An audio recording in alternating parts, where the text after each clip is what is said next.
আজকে কথা বলবো একটি খুব কমন সমস্যা নিয়ে, যেটা নিয়ে বাবা মারা প্রায় আমাদের কাছে আসেন যে বাচ্চার ঘন ঘন ঠান্ডা লাগে, নাক বন্ধ থাকে, রাতে ঘুমাতে পারে না নাক বন্ধ থাকার কারণে, এবং অনেক সময় কাশিও থাকে। এই বাচ্চাগুলোকে নিয়ে বাবা মারা কিন্তু বেশ ভোগান্তিতে পড়েন। দেখা যাচ্ছে এদের জ্বর থাকে না, বা বুকে কোনো আওয়াজ থাকে না, সুতরাং এদেরকে নিউমোনিয়া হিসেবেও ভাবা যায় না, বা হচ্ছে এদেরকে এই ঠান্ডা কাশির চিকিৎসার জন্য প্রায় দেখা যায় তারা অ্যান্টিবায়োটিক খায় এবং তারপরও ভালো হয় না। প্রায় এই ঠান্ডা কাশিটা লেগে থাকে, ঘুমাতে সমস্যা হয়, বাচ্চার নাক বন্ধ থাকে, বাচ্চা বিরক্ত করে রাতেবেলা।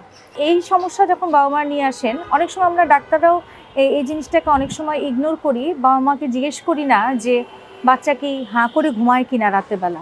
বাবা মারা কিন্তু এই যে রাতে হাঁ করে ঘুমায় এই জিনিসটাকে অনেক সময় স্বাভাবিক মনে করেন, যে হাঁ করে ঘুমায়, নাক ডাকে রাতে ঘুমের মধ্যে এবং নাক বন্ধ থাকে।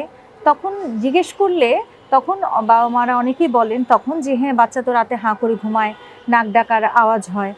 তখন আমরা কিন্তু ধারণা করি যে বাচ্চাটার অ্যাডেনয়েড থাকতে পারে। তাহলে এই অ্যাডেনয়েডটা কী আসলে? এই অ্যাডেনয়েডটা নিয়ে আজকে তাহলে কিছু কথা বলি। অ্যাডেনয়েড হচ্ছে আমাদের নাকের এবং গলার মাঝখানে বা নাকের পিছনে একটি গ্ল্যান্ড, যেটা অনেকটা টনসিলের মতোই। এটা বিভিন্ন ইনফেকশন হলে এটা দেখা যাচ্ছে ফুলে যেতে পারে।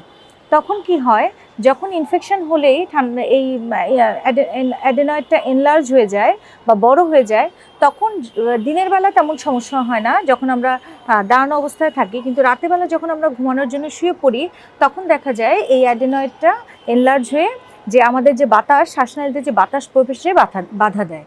তখন বাচ্চারা কি করে, সে নাক দিয়ে নিঃশ্বাস নিতে পারে না, তখন সে হাঁ করে নিঃশ্বাস নেয় এবং নাক দিয়ে একটা আওয়াজ করে, এবং অনেক সময় দেখা যায় মুখ একদম হাঁ করে নিঃশ্বাস নিয়ে দেখা যায় মুখ ড্রাই হয়ে যায় বা গলা শুকিয়ে যায়। তখন দেখা যায় বাচ্চা ধরপড় করে ঘুমের থেকে জেগে উঠে বা শ্বাস বন্ধ হয়ে ঘুমের থেকে জেগে উঠে, এবং এর সাথে কাশিও থাকে। বাচ্চা রাতেবেলা আরাম করে ঘুমাতে পারে না। এই অ্যাডেনয়েডটা সাধারণত 2 বছর থেকে মোটামুটি 6 বছর পর্যন্ত নর্মালি কিছুটা বড় থাকে, কিন্তু যখন দেখা যায় যে কোনো ভাইরাসজনিত ইনফেকশন হয় বা ঠান্ডা কাশি লাগে, তখন এটা ইনফেকশনের জন্য আরও বড় হয়ে যায় এবং সমস্যাটা বেশি হয়। তাহলে এক্ষেত্রে আমাদের কি করণীয়? এক্ষেত্রে আমরা প্রথমে যেটা করি, সাধারণত একটা এক্সরে করে দেখে নিই যে আসলেই তার অ্যাডেনয়েডটা বড় কিনা। খুব সহজেই আমরা এই গলার এই জায়গায় একটা এক্সরে করে আমরা কিন্তু বুঝতে পারি যে তার অ্যাডেনয়েডটা বেড়ে গিয়েছে কিনা।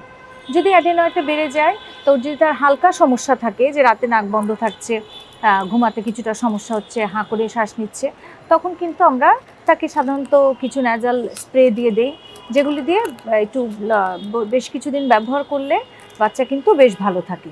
কিন্তু যাদের একটু বেশি সমস্যা থাকে, যেমন রাতে একদম ঘুমাতে পারছে না বা ঘুমাতে ঘুমাতে তার দম বন্ধ হয়ে যায়, অনেক সময় তার দেখা যায় এই ঘুমের সমস্যার জন্য সকালে সে স্কুলে যেতে পারে না, তার বৃদ্ধি কমে যাচ্ছে, সে প্রায় অসুস্থ থাকছে, এরকম ক্ষেত্রে কিন্তু অনেক সময় এই টনসিলের মতো এই অ্যাডেনয়েডটাও অপারেশন করে ফেলতে হয়। তাহলে আপনার বাচ্চার যদি এরকম টাইপের সমস্যা থাকে, তাহলে কিন্তু আপনি শিশু বিশেষজ্ঞের সাথে কথা বলে তার অ্যাডেনয়েড আছে নাকি সেটা জেনে নিন, এবং অতিরিক্ত সমস্যা থাকলে আমরা অনেক সময় নাক কান গলা বিশেষজ্ঞের সাথে পরামর্শ করে এই অ্যাডেনয়েডটা কেটে ফেলার ব্যবস্থা করি, যাতে বাচ্চা এই সমস্যা থেকে মুক্তি পায়।